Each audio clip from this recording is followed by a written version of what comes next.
Leaders news కి స్వాగతం. Bulletin లో హెడ్లైన్స్ చూద్దాం. స్టీల్ ప్లాంట్ అమ్మకాన్ని ఆపడం సాధ్యం కాదు. ఎన్నికల్లో మీ నిర్ణయాన్ని ఎన్నికల రెఫరెండం గా తీసుకుంటారు.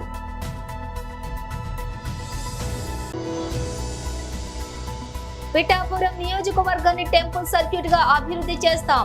జనసేన నేత అజయ్. మోదీ పీఎం గా 10 ఏళ్లు ఉండి ఏం లాభం లేదు. మళ్లీ ప్రధాని అయినా ఒరిగేదేమీ లేదు.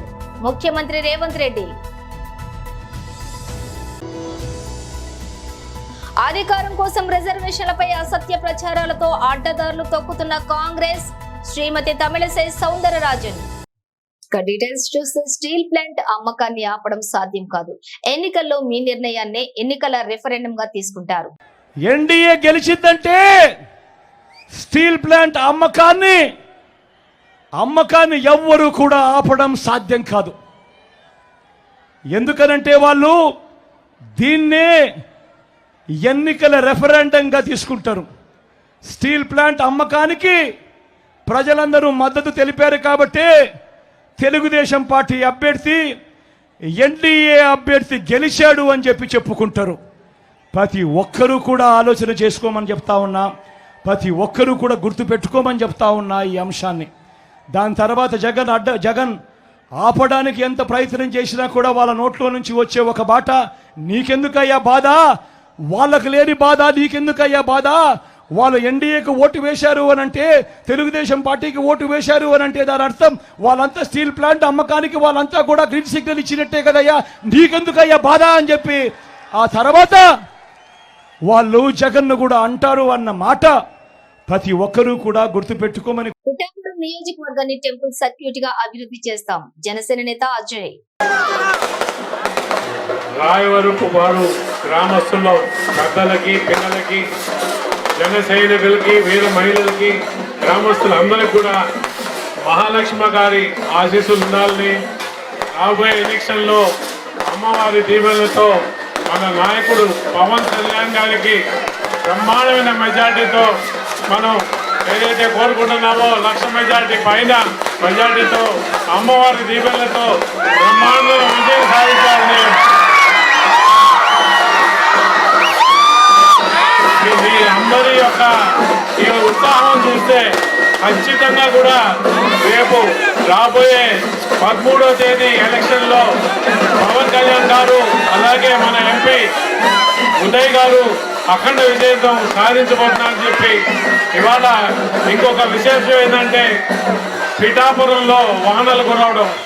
మనం పిఠాపురం ప్రజలు మనం అంతా క్యాంపెయిన్ చేస్తుంటే మండు టెండర్లో పవన్ కళ్యాణ్ గారికి స్వయాన ఆ వరుణ దేవుడే కరుణించి మీరు చల్లంగా ఉండడం అని చెప్పి పిఠాపురం ప్రజలకు అంతా చేయడం ఇవాళ ఖచ్చితంగా కూడా దానికి పవన్ కళ్యాణ్ గారికి పిఠాపురానికి రాబోయే మంచి రోజు తార్కాణం అని చెప్పుకుంటూ మీరందరూ కూడా ఈ రాబోయే 4 రోజులు ఇంకా మరింత ఉత్సాహంతో, రెట్టింపు ఉత్సాహంతో పవన్ కళ్యాణ్ గారికి అలాగే మన ఎంపీ క్యాండిడేట్ ఉదయ్ గారికి పనిచేసి ఊర్లో ఉన్న ప్రతి ఒక్క ఓటు, మనకు పడే ప్రతి ఒక్క ఓటు ఉదయం 7 గంటలకే క్యూలో నిల్చుకొని 11 గంటల లోపల మన ఓట్లన్నీ బ్యాలెట్ బాక్సుల్లో గుద్ది బ్రహ్మాండమైన మెజార్టీ వచ్చేటట్టు మీరందరూ కూడా పనిచేయాలని చెప్పి కోరుకుంటూ జై జనసేన, జై జనసేన. మోదీ పీఎం గా 10 ఏళ్ల నుండి ఏం లాభం లేదు. మళ్లీ ప్రధాని అయినా ఒరిగేదేమీ లేదని ముఖ్యమంత్రి రేవంత్ రెడ్డి అన్నారు. ఇవాళ ఈ ప్రాంత ప్రజలకు తెలుసు, కిషన్ రెడ్డి గారు ఉన్నంత కాలం ఆనాడు ప్రభుత్వం లేదని చెప్పిండు. ఈనాడు 10 ఏళ్ల నుంచి నరేంద్ర మోడీ గారే ప్రధానమంత్రిగా ఉన్నారు కదా, ఎందుకు అంబర్పేట బ్రిడ్జిని ఈనాటి వరకు పూర్తి చేయించలే. 2021లో హైదరాబాదు నగరంలో వరదలు వస్తే ఇటు ట్యాంక్ బండ్ నుంచి అటు మూసీ నది నుంచి నీళ్ళు వచ్చి పేదోళ్ళ బస్తీలల్లో మురికి నీళ్ళు వచ్చి ఇండ్లు తడిసిపోయి, టీవీలు గాలిపోయి, ఫ్రిడ్జ్లు పేలిపోయి, సైకిల్ మోటార్లు కొట్టుకపోయి, ఆటోలు నీళ్ళ మునిగితే అనా పైస కూడా ఈ పేదలకి ఇప్పించలే. ఇదే కాకుండా ఆనాడు వాళ్ళ పార్టీ అధ్యక్షుడు బండి సంజయ్ గారు వచ్చిండ్రు, ఈ నీట మునిగిన బస్తీలను చూసిండు. ఆయన మాట ఇచ్చిండు, బండి పోతే బండి ఇస్తా, గుండు పోతే గుండు ఇస్తా, లారీ పోతే లారీ ఇస్తా అన్నాడు. మరి గుండు అరగుండు ఆ తర్వాత మున్సిపల్ ఎన్నికలు గ్రేటర్ హైదరాబాద్లో అయిపోయినాక మళ్ళీ వెనుకకు మళ్ళీ కూడా చూడలే. మరి ఈ పరిస్థితిలో నరేంద్ర మోడీ గారు ప్రధానమంత్రిగా ఉన్నప్పుడే మనకి ఏమి తీసుకురాలే. ఇవాళ కిషన్ రెడ్డి గారు మళ్ళోసారి ఎంపీ అయినా ఇంకేదాన్ని అయినా ఈ అంబర్పేట ప్రాంతానికి ఈ హైదరాబాద్ నగరానికి ఈ సికింద్రాబాద్ పార్లమెంట్కు ఉపయోగం లేదు. రాజ్యాంగబద్ధమైన రిజర్వేషన్లు కొనసాగిస్తామని ప్రధాని శ్రీ నరేంద్ర మోదీ, కేంద్ర మంత్రి శ్రీ అమిత్ షా పదే పదే బహిరంగంగా తెలిపిన అధికారం కోసం రిజర్వేషన్లపై అసత్య ప్రచారాలతో అడ్డదారులు తొక్కుతున్న Congress. Rahul Gandhi is telling that we will take away the reservations. In spite of the clarification from our Honorable Prime Minister, in spite of the clarification from our Honorable Home Minister, and they are alleging that it is the agenda of the RSS, and in spite of the clarification from the RSS leader. Why? Because they want to emotionally split the people. Before, they were emotionally splitting the people on the basis of religion. Now they wanted to split the people on the basis of caste. Honorable Chief Minister of Telangana, he has told that Honorable Vajpayee ji was against reservation. 2000, in the year of 2000, he released a data for scraping away the reservations. Vajpayee ji told, I am for reservation, particularly in the month of December 2001, during his address, commitment of the, among the all sections of the people, in the topic commitment of the government to the social justice on 19th December 2001, he says, I doesn't see an end to reservation policy in near future. As its continuation is essential to bring all sections of the society together. Commitment of the government to the social justice. And repeatedly he has told, in another address he has mentioned, I want the reservation to continue, particularly this reservation helps the students from the marginalized section. As on date 2001 he is talking, not less than 10% of the SC girls are educated in 100 districts. Before, who ruled the country? Almost for a half a century, Congress ruled this country. And reservation, particularly, repeatedly, they are fixing a false narrative and building a false fort on that, saying that BJP will take away the reservations. In fact, the Mandal Commission, you know who brought it and who supported it, and Congress addressed 2 hours opposing reservation on caste basis. And they are crying for our ST brothers and sisters. Whenever Honorable Madam Draupadi Murmu was nominated as the president nominee candidate, if they were supporting the ST population, they should have supported her candidature. But in spite of knowing they will fail, they nominated an opponent candidate, and now they are telling they are for STs. And more number of SC MPs in BJP, more representatives, and in Mudra loan also, there is significant percentage of beneficiaries from the SC community, ST community, women, minorities. Repeatedly, they want to divide the people. Emotionally, they want to divide the people. And in spite of clarification, again and again, they are false propagating that BJP will take away the reservations. I strongly condemn their. Nandyal జిల్లా ఆత్మకూరు పట్టణం స్వరాజ్ నగర్ లో బుడ్డా వైష్ణవి రెడ్డి విస్తృత ప్రచారం. Srisailam assembly TDP అభ్యర్థి శ్రీ బుడ్డా రాజశేఖర్ రెడ్డికి మద్దతుగా ఆత్మకూరు పట్టణం స్వరాజ్ నగర్ నందు ఇంటింటా ప్రచారం నిర్వహించిన దివంగత మాజీ ఎమ్మెల్యే బుడ్డా సీతారామరెడ్డి కుమార్తె బుడ్డా వైష్ణవి రెడ్డి. సూపర్ 6 పథకాలు, గత టీడీపీ ప్రభుత్వం చేపట్టిన సంక్షేమం, అభివృద్ధిని వివరించిన బుడ్డా వైష్ణవి రెడ్డి మరియు మహిళా నాయకురాలు శిరీష.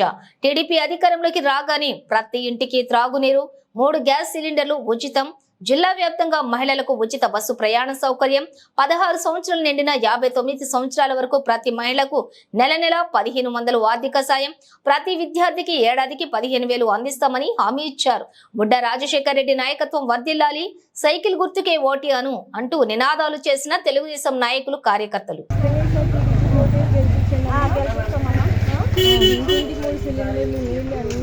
అన్నీ అసలు రోడ్డు కూడా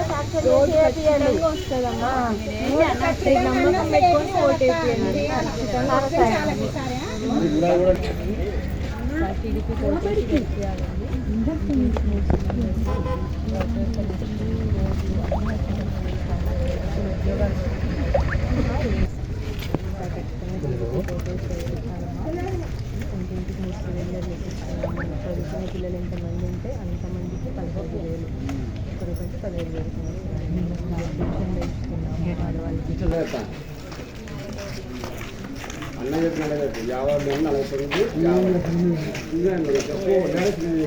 నమస్తే, నా పేరు వైష్ణవి, బుడ్డ సీతారాం రెడ్డి గారు డాక్టర్ని. మనకి వార్డుల్లో ఎంతో మంచి స్పందన దొరుకుతుంది. వైకాపా వాళ్ళతో ప్రజలు చాలా విరుద్ధంగా ఉన్నారు, సరిగ్గా పనులు జరగలేదు అని. ఈసారి ఖచ్చితంగా టీడీపీ మీద నమ్మకం పెట్టి బుడ్డ రాజశేఖర రెడ్డి గారిని గెలిపిస్తారు అనే నమ్మకం నాకుంది. ఈసారి ఇంటింటికి 3 సిలిండర్లు ఇప్పిస్తున్నాము. ఖచ్చితంగా వాటర్ కనెక్షన్ ఉంటుంది. లేడీస్కి ఉచితమైన బస్ ప్రయాణము, 18 ఏళ్ళు పైబడిన లేడీస్ అందరికీ ఎవ్రీ మంత్ 1500 ఇప్పిస్తున్నాము. చదువుకునే పిల్లలు ఎంతమంది ఉంటే ఇంట్లో అంతమందికి సంవత్సరానికి 15,000 వస్తుంది. ఇలాంటి ఎన్నో మంచి పథకాలు ఇంట్రడ్యూస్ చేస్తున్నారు. కాబట్టి ప్రజలు కూడా నమ్మకం పెట్టి ఖచ్చితంగా మనల్ని గెలిపిస్తారు. ఇంటికి 3 గ్యాస్ సిలిండర్లు కూడా ఇప్పిస్తున్నాము. కాబట్టి ప్రజలు ఖచ్చితంగా నమ్మకం పెట్టి మనల్ని గెలిపిస్తారు. మన పాత ప్రభుత్వం వైకాపా ప్రభుత్వం ఇంట్లో ఒక్క పిల్లలకి మాత్రమే, స్టూడెంట్కి మాత్రమే ఇస్తున్నారు అమ్మఒడి అనేది. ఇప్పుడు మన టీడీపీ వస్తే ఇంట్లో ఎంతమంది పిల్లలు స్కూల్కి వెళ్ళి చదువుకుంటే అంతమందికి ఇప్పిస్తాము. సో అందరూ ఖచ్చితంగా నమ్మకం పెట్టి ఓటు వేయండి.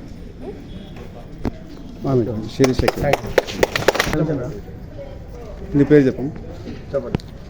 అందరికీ నమస్కారం. మేము 49-50 బూతులలో ఇంటింటి ప్రచారం మన టీడీపీ తరఫున నిర్వహిస్తున్నాం.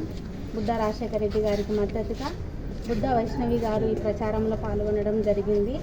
మా టీడీపీ ప్రభుత్వం ప్రవేశపెట్టిన సూపర్ 6 పథకాలను ప్రతి ఇంటికి చేరవేస్తూ మేము మా టీడీపీని గెలిపించుకోవాలని ఆశిస్తూ ఈ వైకాపా పాలన అంతమోదించాలని ఖచ్చితంగా ప్రతి ఒక్క వీధుల్లో మాకు స్పందన బాగుంది. ప్రతి ఇంటికి వెళ్ళినప్పుడు వారు చేసిన అన్యాయము, వారు చేసిన అరాచకాలను బయట పెడుతున్నారు. ఖచ్చితంగా ఈసారి మా బుడ్డ రాజశేఖర రెడ్డి గారిని శ్రీశైలం నియోజకవర్గంలో అత్యధిక మెజార్టీతో గెలిపించుకుంటామని ఆశిస్తూ జై హింద్, జై తెలుగుదేశం, జై బుడ్డ రాజశేఖర రెడ్డి, జై చంద్రబాబు. ఇక్కడ శ్రీశైలం నియోజకవర్గంలో మనం ప్రతి ఒక్కరం 2 ఓట్లు వినియోగించుకోవాలి. ఒకటి మన బుడ్డ రాజశేఖర రెడ్డి గారికి ఎమ్మెల్యే గాను, మన బైరెడ్డి శబరమ్మ గారికి ఎంపీ గాను 2 ఓట్లు ప్రతి ఒక్కరు వేసి మీ అమూల్యమైన ఓటును వాళ్ళిద్దరిని గెలిపించుకోవాలని ఆశిస్తూ జై బుడ్డ రాజశేఖర రెడ్డి, జై శబరమ్మ. రాజశేఖర రెడ్డి గారి నాయకత్వం, రాజశేఖర రెడ్డి గారి నాయకత్వం.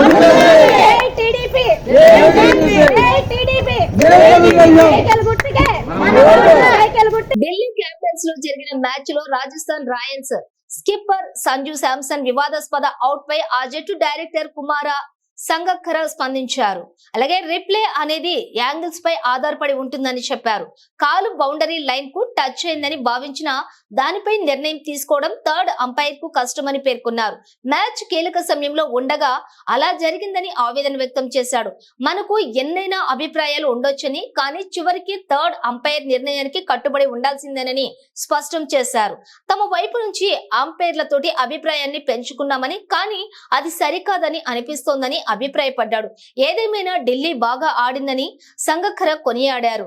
మ్యాచ్ ను విజయం దిశగా నడిపిస్తున్న శాంసన్ వివాదాస్పద అవుట్ కు వెన్నుదిరిగాడు. అది మ్యాచ్ ఫలితాన్ని తారుమారు చేసింది. 46 బంతుల్లో 8 4లు 6 సిక్సర్లతోటి 186 పరుగులు చేసిన శాంసన్ ముఖేష్ కుమార్ బౌలింగ్ లోని భారీ షాట్ యత్నించి లాంగ్ ఫ్లో బౌండరీ లైన్ వద్ద షాయ్ హౌప్ కు దొరికిపోయాడు. ఇక ఆ సమయంలోనే షాయ్ బౌండరీ లైన్ కు తాకినట్లుగా కనిపించింది. దీంతో నిర్ణయం థర్డ్ అంపైర్ చేతికి మారింది. పలుమార్లు రిప్లేను పరిశీలించినప్పటికీ టీవీ అంపైర్ అవుట్ అని ప్రకటించడం వివాదాస్పదమైంది. ఈ నిర్ణయంపై శాంసన్ ఫీల్డ్ అంపైర్లతోటి వాదనకు దిగాడు. డగౌట్ లోని ఆటగాళ్లు కూడా తీవ్ర అసంతృప్తి వ్యక్తం చేస్తున్నారు. తాజాగా దీనిపై వివరణ ఇచ్చిన సంగక్కర అంపైర్ నిర్ణయానికి కట్టుబడి ఉండాల్సిందేనని చెప్పి వివాదానికి ముగింపు పలికాడు. హైదరాబాద్ లో మంగళవారం సాయంత్రం కురిసిన భారీ వర్షం ఎండలతో అల్లాడుతున్న ప్రజలకు కొంత ఉపశమనం కలిగించిన వాహనదారులు, ప్రయాణికులకు మాత్రం ఇబ్బందులు తెచ్చిపెట్టింది. లోతట్టు ప్రాంతాలు మునిగిపోయాయి. ఈదురుగాలులకు చాలా ప్రాంతాల్లో చెట్లు విరిగిపడ్డాయి. విద్యుత్ స్తంభాలు నేల కూలాయి. దీంతో విద్యుత్ సరఫరా నిలిచిపోయింది. రోడ్లు చెరువుల్లా మారడంతో నగర వ్యాప్తంగా ట్రాఫిక్ జామ్లు ఏర్పడ్డాయి. దీంతో కిలోమీటర్ల పొడవున వాహనాలు నిలిచిపోయాయి. నిన్న సాయంత్రం 7 గంటల సమయానికి సికింద్రాబాద్ లో అత్యధికంగా 136.8 సెంటీమీటర్ల వర్షపాతం నమోదైంది. కేపీహెచ్బి కాలనీలోని 102.3 సెంటీమీటర్ల వర్షపాతం, చందనగర్ లోని 86 సెంటీమీటర్ల వర్షపాతం నమోదైంది. రాష్ట్ర వ్యాప్తంగా పలు ప్రాంతాల్లోని భారీ వర్షాలు కురుస్తూ ఉండటంతో వాతావరణ శాఖ ఎల్లో అలర్ట్ జారీ చేసింది. పోలీస్ శాఖ కూడా అప్రమత్తమైంది. పిడుగులు పడే ప్రమాదం ఉండటంతో ఎవరు చెట్ల కిందకు వెళ్లవద్దని, ట్రాన్స్ఫార్మర్లు, విద్యుత్ స్తంభాలను తాకవద్దని హెచ్చరించింది. అలాగే శిథిలావస్థలో ఉన్న భవనాలకు దూరంగా ఉండాలని, అత్యవసరమైతే డయల్ 100 కి డయల్ చేయాలని కోరింది.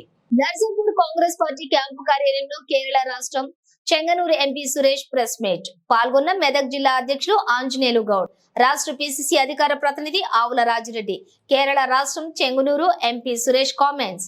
తెలంగాణలో అన్ని పార్లమెంటు ఎన్నికల కోసం కాంగ్రెస్ 9వ తేదీన రాహుల్ గాంధీ సభ ఉన్నందున అందరూ కష్టపడి పనిచేసి సభను విజయవంతం చేద్దాం.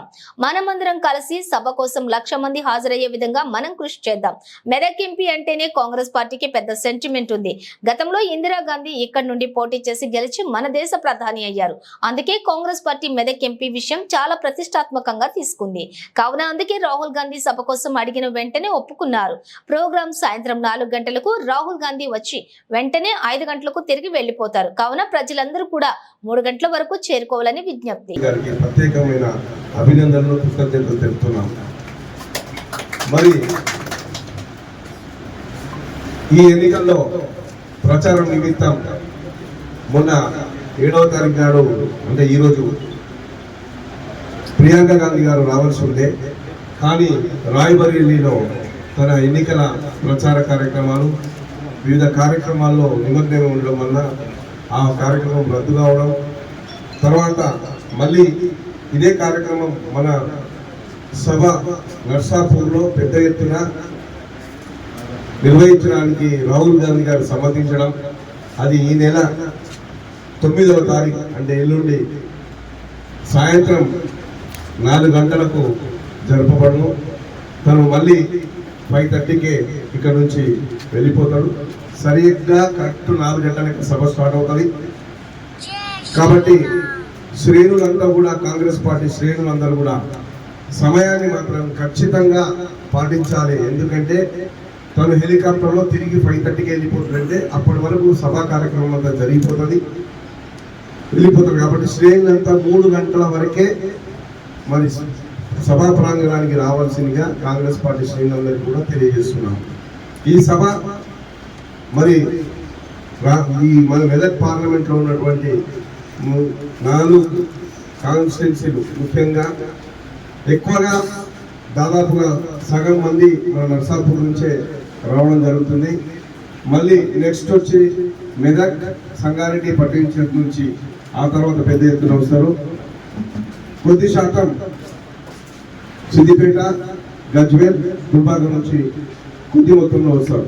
మొత్తం కలిపి ఇది దాదాపు 1,00,000 వరకు ఈ సభ ఉంటుంది. కాబట్టి ఇది చాలా పెద్ద ఎత్తున ప్రతిష్టాత్మకంగా కాంగ్రెస్ పార్టీ శ్రేణులు ఉత్సాహంగా ఉన్నారు. రాహుల్ గాంధీ గారు మన నర్సాపూర్కు రావడం నిజంగా మన అదృష్టం. కాంగ్రెస్ పార్టీ శ్రేణులు ఎన్నో నుంచో కోరుకుంటున్నారు. భారత్ జోడో యాత్రలో మన పక్కన పటాన్ చెరువు, సంగారెడ్డి, ఆందోళన నుంచి పోయినప్పుడే అనుకున్నారు అందరూ, అబ్బా మన నర్సాపూర్కు రాలేకపోయిందని. అదే ఇప్పుడు మళ్ళీ ఆ కోరిక ఈరోజు నెరవేరబోతుంది. ఇక్కడ ఉన్న కాంగ్రెస్ పార్టీ శ్రేణులు, ప్రజల ఉత్సాహంగా ఈ ఎన్నికల్లో పాల్గొని మరి ఈ కార్యక్రమం విజయవంతం చేస్తారని ఆశిస్తున్నాను. బులెటిన్ ముగించే ముందు హెడ్లైన్స్ మరోసారి. స్టీల్ ప్లాంట్ అమ్మకాన్ని ఆపడం సాధ్యం కాదు. ఎన్నికల్లో మీ నిర్ణయాన్ని ఎన్నికల రెఫరెండంగా తీసుకుంటారు.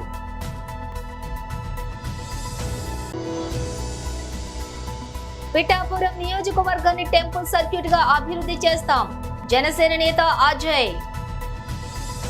మోదీ పీఎం గా 10 ఏళ్లు ఉండి ఏం లాభం లేదు. మళ్లీ ప్రధాని అయినా ఒరిగేదేమీ లేదు. ముఖ్యమంత్రి రేవంత్ రెడ్డి.